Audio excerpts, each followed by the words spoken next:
justement, vous souhaitez une union des gauches, justement, pour ces législatives, mais je posais la même question que j'ai posée tout à l'heure à Yann Brossat sur ce plateau. La gauche qui n'est pas parvenue, justement, à la créer, cette union pour la présidentielle, comment parviendra-t-elle à la créer pour ces législatives? Nous, on ne veut pas créer une union de la gauche. On parle d'un pôle populaire pour de bonnes raisons, parce que c'est d'abord ça qui s'est constitué. Il s'agit de se répartir le gâteau du territoire et des... Pas du tout. Justement, ce n'est pas ça. Et peut-être qu'il n'a pas bien compris le message et la lettre que nous avons adressée au parti. Déjà pas d'accord. Non. Je pense qu'il faut qu'il relise attentivement la lettre, et je pense que d'ailleurs les discussions qui ont lieu actuellement montrent que peut-être pas Yann Brossat, mais en tout cas les représentants et représentants du Parti communiste sont plutôt à l'écoute. Ce dont qu'on propose, c'est une nouvelle union populaire autour d'un programme. Parce que voilà, si on recompose une pseudo-union de la gauche qui a désabusé énormément d'électeurs et d'électrices, notamment de gauche, avec juste des labels et puis on se repartit les postes, ça va pas donner envie. Et puis c'est pas ça l'enjeu. L'enjeu, c'est véritablement d'avoir un programme de gouvernement, parce que c'est de ça qu'il s'agit. C'est pas d'avoir des postes, c'est de pouvoir gouverner sur un axe de rupture, un axe qui répond aux besoins populaires. Et donc, le point de départ, c'est cela. Et donc, il y a un accord sur le contenu.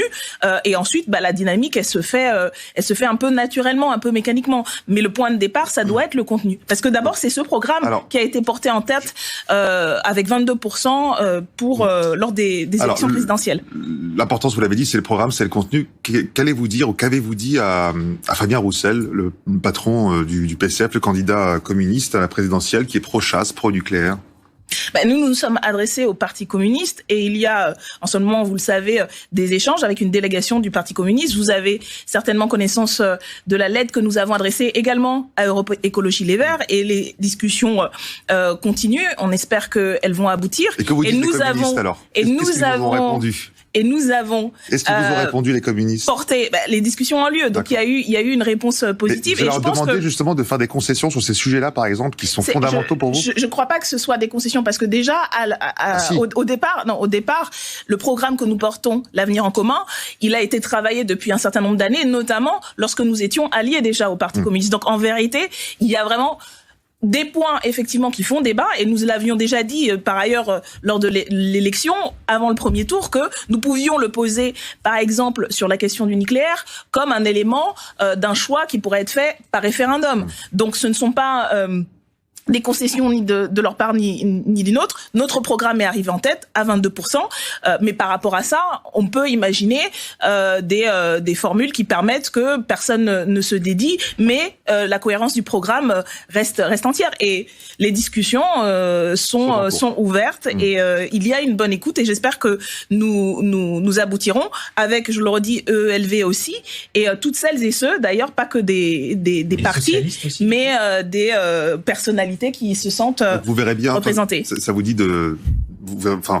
j'allais dire à l'Assemblée nationale dans l'hémicycle, vous verrez bien aux côtés d'Yannick Jadot, Fabien Roussel, Nathalie Arthaud, Philippe Poutou, pour justement peser et être l'opposition, enfin la majorité surtout, c'est ce que vous voulez. Oui, parce que l'objectif c'est d'être une majorité, c'est d'avoir Jean-Luc Mélenchon comme Premier ministre pour mettre en œuvre notre programme. Et je crois que les 5 dernières années, le groupe de la France Insoumise a montré, au petit nombre que nous étions, que nous étions en capacité de nous opposer, mais aussi de proposer, que nous étions la seule, en fait, véritable opposition à Emmanuel Macron et au Playmobil de la République En Marche. Et je crois que oui, on a aujourd'hui une responsabilité que nous prenons très au sérieux, et nous y répondons avec cet objectif, je crois, qui est encore une fois nécessaire. Il y a une urgence, et la manière d'y répondre, c'est d'élire Jean-Luc Mélenchon à Matignon.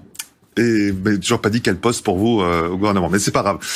Écoutez, je reste au poste de combat, et je suis sortante en campagne de députée de la 17e circonscription. J'aurai beaucoup de plaisir et d'honneur à continuer ce travail, et puis menons campagne, gagnons, et ensuite on verra ce qu'il y a à faire. Il y aura beaucoup à faire, et je pense qu'il y aura de quoi faire pour tous et toutes.